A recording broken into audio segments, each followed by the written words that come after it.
Our own schooling taught us, no, shut up with that stuff. That's secondary. That's an aside.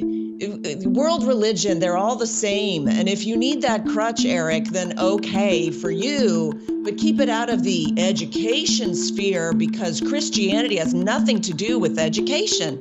And what I'm saying is, it's everything. It has everything to do with education. I want to talk to you about what you're an expert about, homeschooling, education in America. So let me say to my audience, these are some of the things we're going to cover in the next hour here. What's going on in our schools with critical race theory, LGBTQ stuff, and false history. False history, that's when people lie about what happened in the past. Why are test scores plummeting, which they are? What can parents do about it? And how should the churches be involved? The churches? What business do they have doing anything outside of the churches? Really? I'm surprised at you. So, Sam, where do we start? Well, we can start by saying that everything that we're seeing in the schools today is, in a sense, the culmination of all that has come before, that our schools have been perverted from inception. And that if we just, I don't know, do you read the Bible? I have read the Bible, yes, once or twice. I think if you read the Bible, can you show me in the Bible where it says, make sure you find a good school for your child? Make sure your child goes to an excellent school? It actually, in the original Greek, it says elite preparatory academy.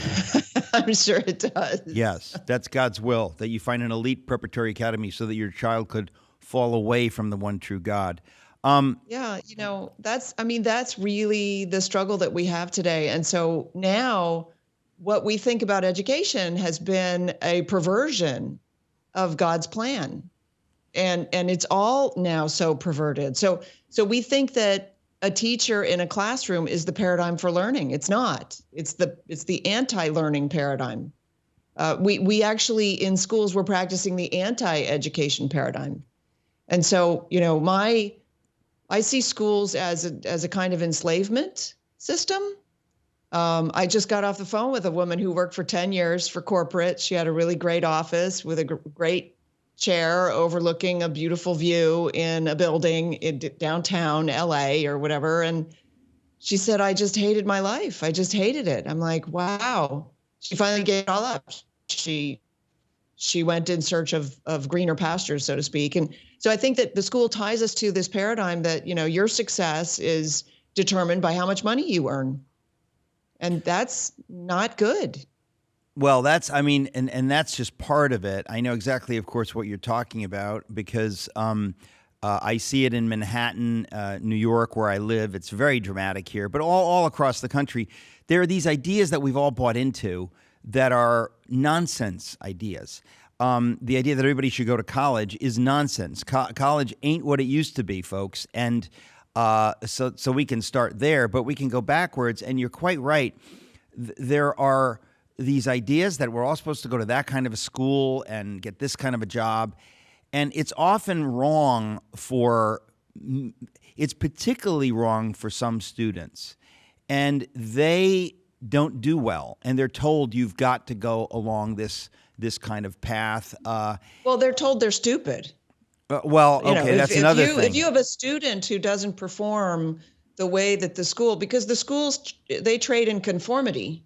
Everybody needs to perform the same. In fact, don't be a standout. Don't be individual. Don't be, unique. That's not applauded in the schools. You sit down, you shut up, you behave, you don't ask questions unless you're called upon and all of that stuff. And so it's not even, so this is what I'm trying to get at is, we're starting at the point where we're saying, well, maybe college isn't best for everybody, but we can go back a lot farther than that and start to impeach our own education, our own schooling, and the values that have been instilled in us that we think are reasonable and acceptable. And we have to rethink those when we look at where our children might be attending school today and get afraid that we won't be able to accomplish education for our children. God thinks that we can do it. I laughed question God. because I was in New York with some like really elite, wealthy people, super educated, and I brought up the issue of like, boy, I would get my kids out of those schools, homeschooling, whatever. And this incredibly sophisticated, educated woman said, "Oh, I don't think I would be qualified to do that." And I just laughed in her face because her idea of what qualifies you for that, she's incredibly qualified. She's overqualified, but she thinks, no, I have to have like an education degree or I have to da. Because what we're really talking about, Sam, is we've gotten away from common sense and we have kind of professionalized the concept of education into this really into something that it's not, and you make normal people feel intimidated. And it is complete nonsense. But I mean, look, let's go to the two things that we mentioned. Plummeting test scores. All this is coming to a head. In other words, if you ever needed to see how this is crashing and burning, test scores are plummeting. The schools are increasingly about woke philosophy. They're not really even doing the basics of teaching math or history or English. You know, if they're doing that, you'd say, well, they're doing that, but they're not even doing that. They've gone crazy and become ideologues. And so that alone would be the reason to say, get your kid out of there. You're wasting your money. If it's a public school, you're wasting time. You're wasting taxpayer money. Get your kid out of there. Well, you're abusing your child. Come on. You know, let's put the children first in this scenario, right? What's happening to the children in the schools is they're being abused. But let's back up for a minute. You said if they were at least doing basics.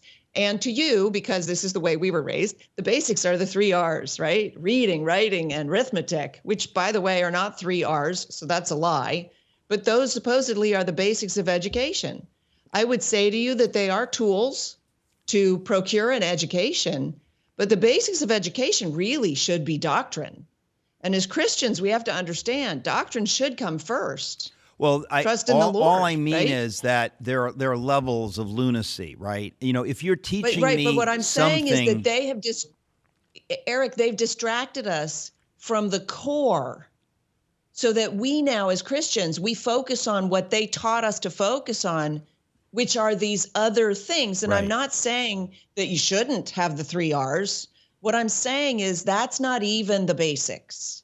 The basics are raising a child who you want to be the parent of your grandchildren, right? The basics are the legacy. The basics are your beliefs and your values. Those are basics that we should be instilling in our children. But instead, our own schooling taught us, no, shut up with that stuff. That's secondary. That's an aside. World religion, they're all the same. And if you need that crutch, Eric, then okay for you, but keep it out of the education sphere, because Christianity has nothing to do with education. And what I'm saying is it's everything. It has everything to do with education. And we ought to be putting the 3 R's sort of on the back burner and get the basics, which are the doctrine, right? Get that settled. And then move into the 3 R's, because how do you learn the Bible if you can't read? So of course you want your child to read. In fact, teaching your child to read with the Bible is an excellent course in how to read, right?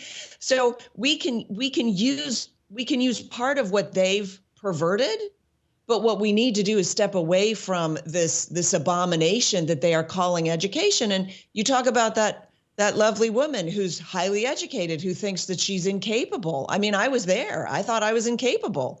I literally said to Kevin, I need to pull him out of school because that's not good for him. But if I fail at home education, and by the way, I think you know this, I went to Duke University and I speak 5 languages. It's not like I'm a slouch, but I felt incompetent. And I said to him, but if I fail at homeschooling, then I still think he'll be better off. And that is the way that it is today. So you can fail at homeschooling. Well, see, that's the whole idea. People, there's so many myths and lies, and we're going to expose a few of them. We'll be right back talking to Sam Sorbo. Please go to samsorbo.com. The homeschooling thing is blowing up. Because of COVID, a lot of people saw what their kids were learning in these so-called schools and were horrified and said, even if my kid gets pulled out of that and plays baseball all day, that would be better than the garbage that they are being fed. I mean, I'm sort of not kidding. A lot of parents saw this and they said, this has to end. This is crazy. I had no idea. And so homeschooling is just exploding around the country, which I think is fantastic. I agree. I think it's fantastic. And I'm trying to help parents divorce themselves from the shackles of modern schooling in thinking that they have to homeschool their children, because school is actually the abusive mechanism. Here's the thing. You won't learn anything that you don't first purpose to teach yourself. So we really ought to be calling it self-teaching. And then we ought to be showing the children how they learn, right? So that they can teach themselves anything, because that's empowerment.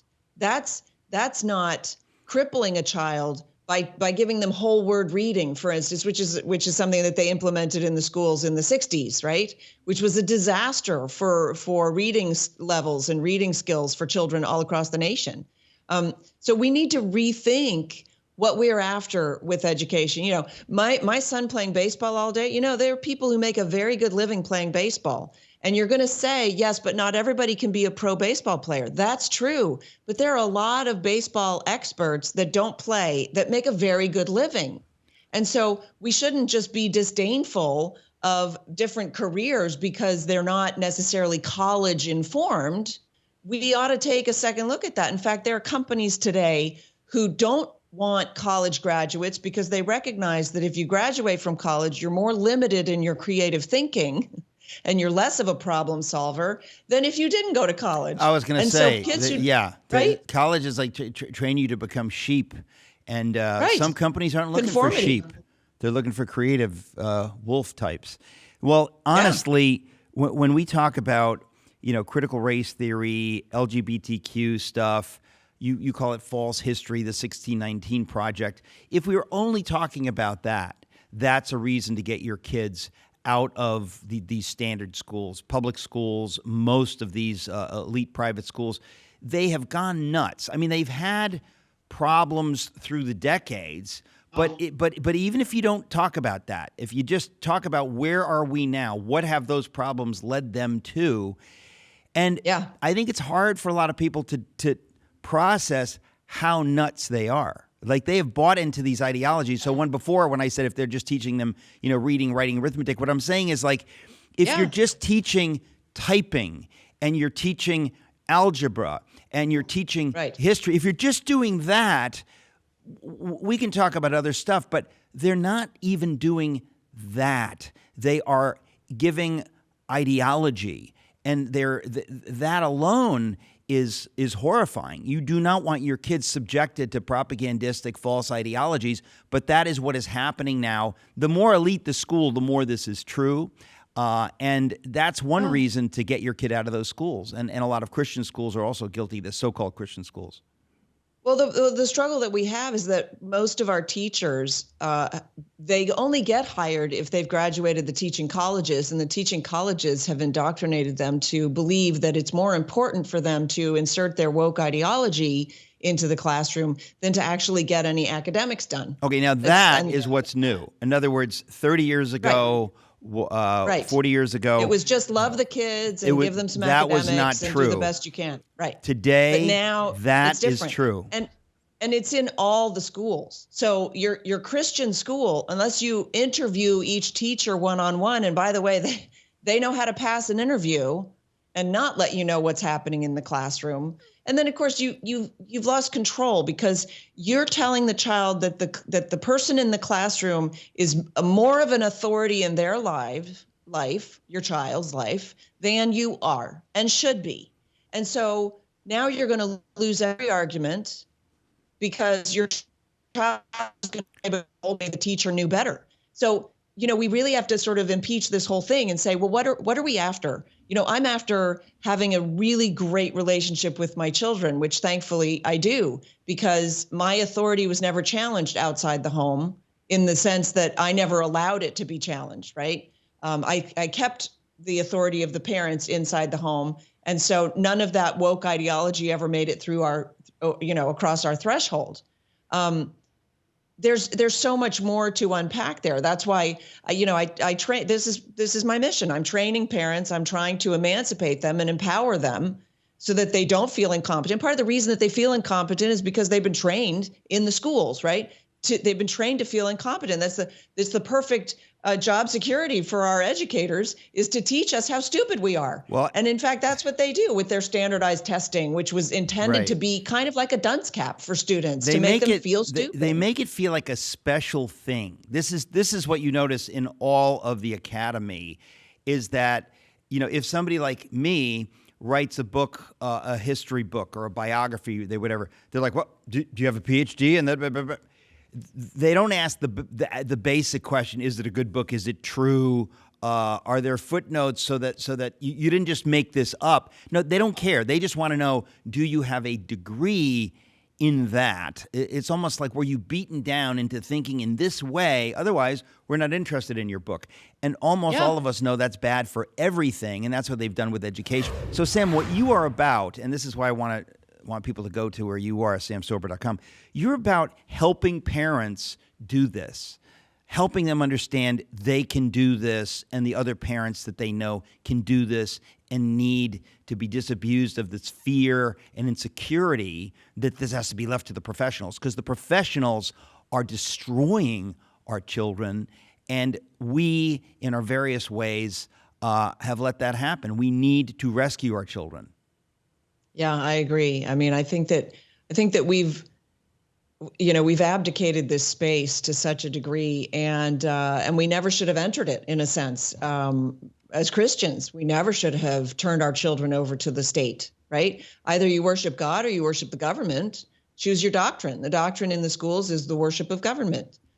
So I don't know why you're even considering it, except that, it's just what's done. It's just the accepted, social standards or whatever. I mean, there's so much that we have been harmed. There's so many ways that that our own schooling has harmed us. For instance, we weren't taught to prioritize in school. In fact, in school, you're taught, don't prioritize, make a pros and cons list. Well, a pros and cons list is nothing but chaos. You're just inviting chaos. You're looking at both sides going, well, there's this, there's that, there's this, there's that. I don't know. If you just prioritize, then every decision is binary. It becomes that easy. And you just have to set your priorities. So when I talk to parents about education, they say, yeah, the schools are crappy. I say, well, then take your child out and find education somewhere else. Oh, but what about socialization? I'm sorry, what? No, this is a big one for me. That's not what we're talking about. We're talking about education. But the socialization thing, I mean, that is part of life, and it's part of But is it your education. priority? No. But here's the irony: all the homeschool kids I meet are more socialized, more mature than the kids who go to those schools with all those other kids. I'm not making this up. I travel around the country. I meet homeschool kids, and I'm shocked at their maturity, at their poise, and I think, wow, they are infinitely better at what you call socialization. So that's a pure lie when people said my kids need to get socialization. Also garbage. But the fact